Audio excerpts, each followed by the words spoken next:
Assalamualaikum warahmatullahi wabarakatuh. Perkenalkan kami kelompok 9 dari Diwar 2C, mata kuliah Hukum Perdagangan Internasional.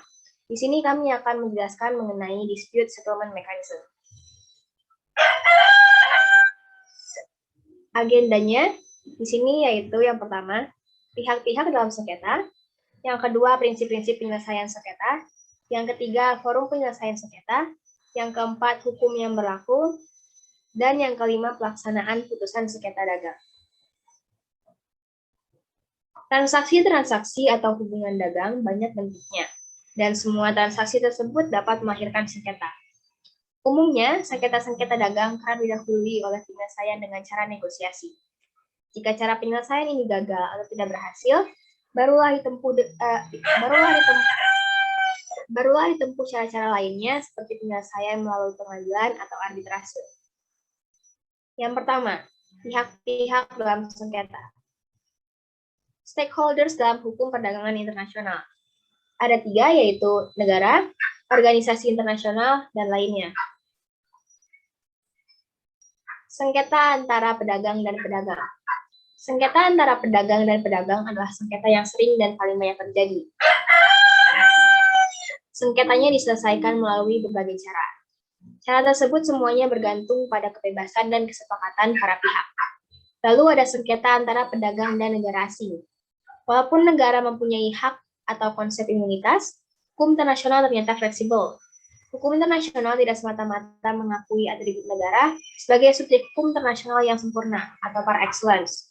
Hukum internasional menghormati pula individu atau pedagang sebagai subjek hukum internasional terbatas. Yang kedua, ada prinsip-prinsip penyelesaian sengketa. Next. Terdapat 5 prinsip penyelesaian sengketa, yaitu yang pertama prinsip kesepakatan para pihak atau konsensus, yang kedua prinsip kebebasan memilih cara-cara penyelesaian, yang ketiga prinsip kebebasan memilih hukum, yang keempat prinsip iktikat baik atau good faith, yang kelima prinsip exhaustion of local remedies. Next. Yang ketiga forum penyelesaian sengketa. Terdapat 5 forum penyelesaian sengketa. Yang pertama, negosiasi. Banyak sengketa diselesaikan melalui negosiasi tanpa adanya publisitas atau menarik perhatian publik, karena para pihak dapat mengawasi prosedur penyelesaian sengketanya. Yang kedua, mediasi.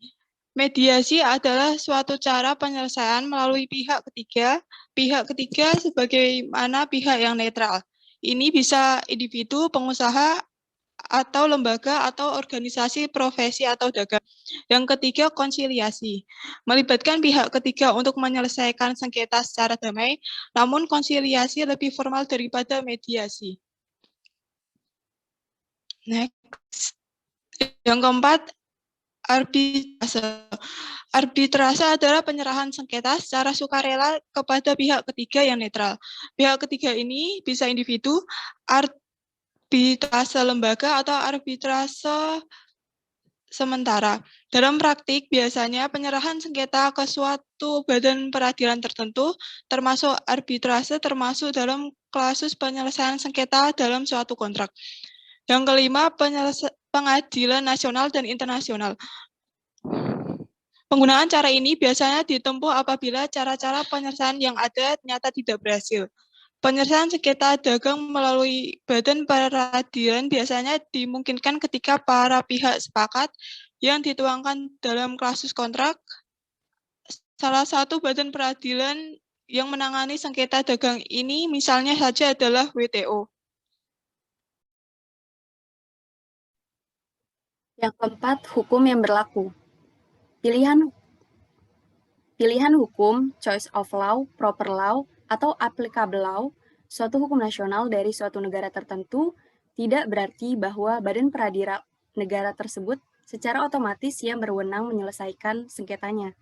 Peran choice of law di sini adalah hukum yang akan digunakan oleh badan peradilan, pengadilan, atau arbitrase untuk menentukan keabsahan suatu kontrak dagang, menafsirkan suatu kesepakatan dalam kontrak, menentukan telah dilaksanakan atau tidak dilaksanakannya suatu prestasi atau pelaksanaan suatu kontrak dagang, dan menentukan akibat-akibat hukum dari adanya pelanggaran terhadap kontrak. Hukum yang akan berlaku dapat mencakup beberapa hukum. Hukum-hukum tersebut adalah, yang pertama, hukum yang akan diterapkan terhadap pokok sengketa. Yang kedua, hukum yang akan berlaku untuk persidangan.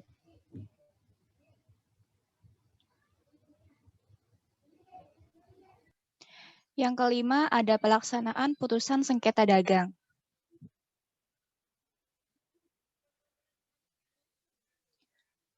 Pelaksanaan putusan APS. Pelaksanaan alternatif penyelesaian sengketa atau APS lebih banyak bergantung kepada iktikat baik para pihaknya. Hal ini semata-mata karena sifat putusannya yang sejak awal dilandasi oleh asas konsensual. Yang kedua, pelaksanaan putusan arbitrase asing. Pelaksanaan putusan arbitrase asing juga sudah menjadi isu yang lama. Pada umumnya yang menjadi kendala dalam masalah ini adalah pelaksanaan putusan oleh pihak yang kalah. Yang ketiga, pelaksanaan putusan pengadilan. Pelaksanaan putusan pengadilan juga masih menjadi masalah serius. Pengadilan merupakan refleksi kedaulatan negara dalam mengadili suatu sengketa. Supaya putusan pengadilan tersebut dapat dilaksanakan di suatu negara lain, ada dua kemungkinan, yaitu yang pertama, menyidangkan kembali kasus tersebut dari awal sebagai sengketa baru di pengadilan tersebut.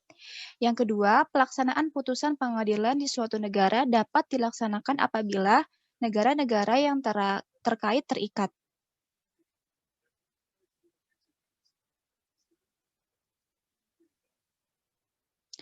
Kesimpulannya adalah, hukum perdagangan internasional memberi kebebasan dan peluang yang cukup besar kepada para pihak untuk menyelesaikan sengketanya.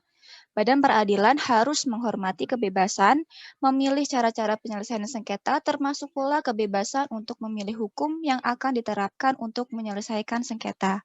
Sekian presentasi yang bisa kami sampaikan, kurang lebihnya mohon maaf. Wabillahi taufiq wal hidayah. Wassalamualaikum warahmatullahi wabarakatuh.